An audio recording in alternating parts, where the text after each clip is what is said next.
नमस्कार, मैं हूं गौरव और आप देख रहे हैं एनिमल लाइव हरियाणा।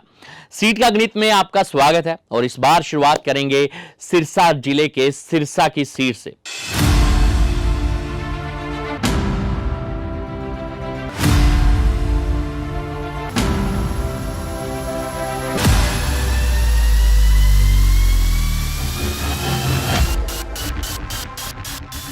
तो चलिए बताते हैं कौन से वहां उम्मीदवार हो सकते हैं। गोपाल कांडा, गोकुल सेतिया व वीरबान मेहता के बीच हो सकता है तिकोना मुकाबला। जी हां, सिरसा विधानसभा सीट प्रदेश की सबसे हॉट और चर्चित सीट बनी हुई है। यहां से इस बार कांग्रेस से 1 दर्जन दावेदार हैं, तो मौजूदा विधायक गोपाल कांडा एक बार फिर से चुनाव लड़ेंगे। तो पिछली बार कांडा से महज 602 वोटों से हार चुके गोकुल सेतिया एक बार फिर से ताल ठोकने की तैयारी में है। पिछली बार आजाद उम्मीदवार गोकुल सेतिया को इनेलो ने समर्थन दिया था।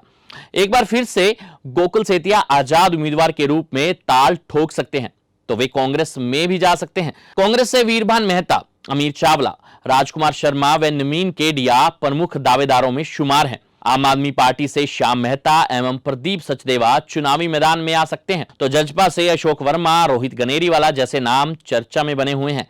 इस हॉट सीट पर अभी से वार पलटवार का सिलसिला तेज हो गया है। अतीत की बात करें तो साल 1967 में सिरसा विधानसभा सीट से भारतीय जनसंघ की टिकट पर चुनाव लड़ते हुए लक्ष्मण दास अरोड़ा ने 18,805 वोट हासिल करते हुए कांग्रेस के सीताराम को 5,067 वोटों के अंतर से पराजित किया। सीताराम को 13,738 वोट मिले थे। 1968 के विधानसभा चुनाव में कांग्रेस के प्रेम सुखदास ने आजाद प्रत्याशी सुशील चंद्र को बड़े अंतर से हराया। जी हां, उनके वोटों का अंतर था 5855। सुशील चंद्र को 12,001 वोट मिले थे। इसी तरह से 1972 में प्रेम सुखदास कांग्रेस की टिकट पर दूसरी बार सिरसा से विधायक बने। प्रेम सुखदास ने 22,205 वोट हासिल करते हुए आजाद प्रत्याशी लक्ष्मण दास अरोड़ा को 2316 वोटों के अंतर से हराया। लक्ष्मण दास अरोड़ा को 19,889 वोट मिले थे।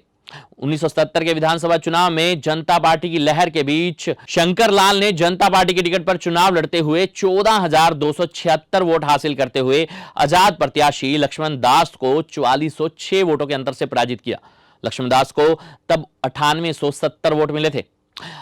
लगातार आजाद प्रत्याशी के रूप में 2 चुनाव लड़ने वाले लक्ष्मणदास अरोड़ा 1982 में भी आजाद उम्मीदवार के रूप में चुनाव लड़े और दूसरी बार सिरसा से एमएलए बन गए। लक्ष्मणदास ने 18,458 वोट हासिल करते हुए भाजपा के महावीर प्रसाद राथुसरिया को 1780 वोटों के अंतर से पराजित कर दिया। राथुसरिया को चुनाव में 16,678 वोट मिले थे। 1987 में लोक दल की लहर थी। लोक दल की टिकट पर चुनाव लड़ते हुए हजारचंद कंबोज ने 30,335 वोट हासिल करते हुए कांग्रेस प्रत्याशी लक्ष्मणदास अरोड़ा को 5658 वोट के अंतर से पराजित कर दिया। लक्ष्मण अरोड़ा को तब 24,637 वोट मिले थे।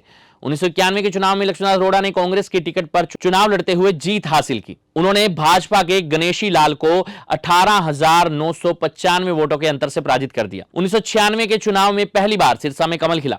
भाजपा की टिकट पर चुनाव लड़ते हुए प्रोफेसर गणेशी लाल ने 35,419 वोट लेते हुए कांग्रेस के लक्ष्मणदास अरोड़ा को 3820 वोटों के अंतर से पराजित कर दिया। साल 2000 के चुनाव में लक्ष्मणदास अरोड़ा चौथी बार सिरसा से विधायक बने।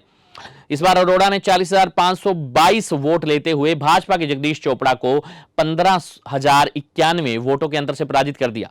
चोपड़ा को 25,431 वोट मिले। 2005 के विधानसभा चुनाव में कांग्रेस की टिकट पर चुनाव लड़ते हुए लक्ष्मणदास अरोड़ा ने 60,957 वोट लेते हुए इनेलो के पदम जैन को 15,304 वोटों के अंतर से हरा दिया। साल 2009 के विधानसभा चुनाव में आजाद लड़ते हुए गोपाल कांडा ने इनेलो के पदम जैन को 6469 वोटों के अंतर से हराया। जैन को इस चुनाव में 31,668 वोट मिले थे।